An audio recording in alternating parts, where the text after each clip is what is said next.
চাকরি ছেড়ে গরুর খামার, প্রবাস থেকে এসে গরুর খামার, চাকরির পাশাপাশি গরুর খামার, ব্যবসার পাশাপাশি গরুর খামার, কোন জাতের গরু দিয়ে খামার শুরু করলে সবচেয়ে বেশি ভালো হবে, কয়টি গরু দিয়ে খামার শুরু করলে খামারটি লাভজনক হবে, এই সিদ্ধান্তটা অনেক খামারি ভাইদেরা সঠিকভাবে নিতে পারেন না, যেই জন্য বছর শেষে খামারে ক্ষতির সম্মুখীন হইতে হয়। যেই খামারি ভাইদেরা খামার শুরু করতে চাচ্ছেন, কয়টি গরু দিয়ে খামার শুরু করবেন, কি জাতের গরু দিয়ে খামার শুরু করবেন, আজকের এই ভিডিওটা যদি আপনি দেখেন নিঃসন্দেহে উপকৃত হবেন। প্রথমে প্রবাস থেকে এসে কিংবা চাকরি ছেড়ে যদি আপনি গরুর খামার করতে চান, কিংবা আপনি গরুর খামারের উপরই নির্ভরশীল হইতে চান, পাশাপাশি অন্য কিছু করবেন না কিংবা করতে চাচ্ছেন না, তাহলে আমি আপনাকে পরামর্শ দিব, যদি আপনার যুব উন্নয়নের প্রশিক্ষণ থাকে তাহলে দুধের গাভী দিয়ে খামার শুরু করেন, তাহলে ইনশাল্লাহ আপনি উপকৃত হবেন। যদি যুব উন্নয়ন কিংবা কোনো প্রশিক্ষণ আপনার না থাকে, শুধুমাত্র আপনি গরুর খামার দিয়ে প্রতিষ্ঠিত হইতে চান, গরুর খামার দিয়ে আপনি আপনার ভবিষ্যৎটা আরো উজ্জ্বল করতে চান, তাহলে আমি আপনাকে ষাঁড় গরু দিয়ে খামার শুরু করার পরামর্শ দিব। আমি যেহেতু মাঠ পর্যায়ে অসংখ্য খামার ভিজিট করে থাকি, যেহেতু আমি পশু চিকিৎসার কাজ করে থাকি, বিভিন্ন খামারে আমার যাইতে হয়, অসংখ্য খামার চোখের সামনে ধ্বংস হয়ে যাইতে দেখছি, আবার অসংখ্য খামারি তাদের সঠিক পদক্ষেপ, সঠিক সিদ্ধান্তের মাধ্যমে উন্নতি করতে দেখেছি। এই অভিজ্ঞতা থেকে আপনাদেরকে বলবো, 8 থেকে 10টি ষাঁড় গরু দিয়ে খামার শুরু করবেন।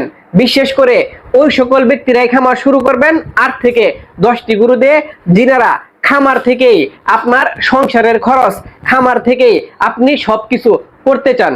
1টি 2টি 3টি মোটা তাজাকরণ গরু পালন করে আপনার সংসারের খরচ চালানোর পরে অবশিষ্ট বলতে কিছুই থাকবে না, আপনি বছর শেষে লাভের মুখ দেখতে পাবেন না।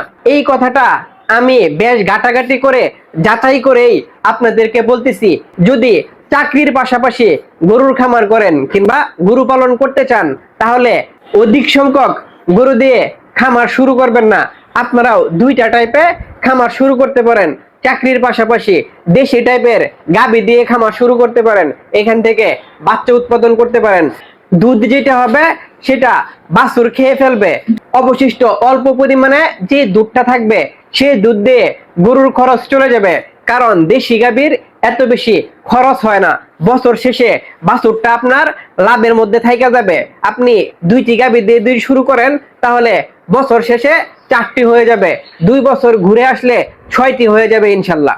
চাকরির পাশাপাশি দেশি গাভী পালন করলে বাড়িতে এত বেশি খরচ দিতে হবে না, কারণ দেশি গাভীর এই যে বলতেছিলাম চাহিদা কম, শুকনা খড়, কিছু পরিমাণ কাঁচা ঘাস কিংবা বাড়িতে থাকা অল্প পরিমাণে কুড়া এবং ভুসি দিলেই তাদের চলে। যদি আপনি চাকরির পাশাপাশি ইনভেস্ট বেশি করতে চান, লাভটা একদম নগদ হাতে নিতে চান খুব দ্রুত সময়ে, সেই ক্ষেত্রে চাকরির পাশাপাশি 1 থেকে 2টি ষাঁড় গরু পালন করতে পারেন।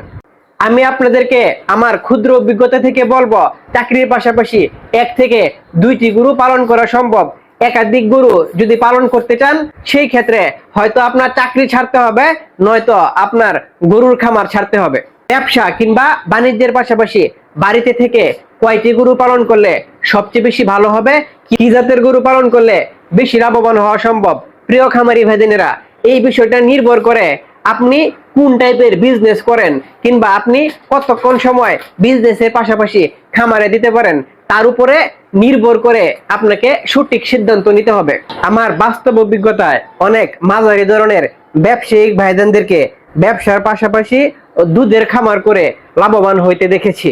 প্রিয় খামারি ভাইদেরা, আশা করি এই ভিডিও থেকে আপনারা একটা প্রাথমিক ধারণা পেয়ে গেছেন। যদি সামনে খামার শুরু করেন কিংবা খামার শুরু করতে চান, তাহলে এই ফর্মুলা অনুযায়ী যদি খামার পরিচালনা করেন, নিঃসন্দেহে ভালো কিছু করা সম্ভব। ভালো থাকবেন, সুস্থ থাকবেন। এরকম গুরুত্বপূর্ণ পরামর্শ পেতে কাউ কেয়ার গরুর যত্নের সাথেই থাকবেন। আসসালামু আলাইকুম ওয়া রাহমাতুল্লাহি ওয়া বারাকাতুহু।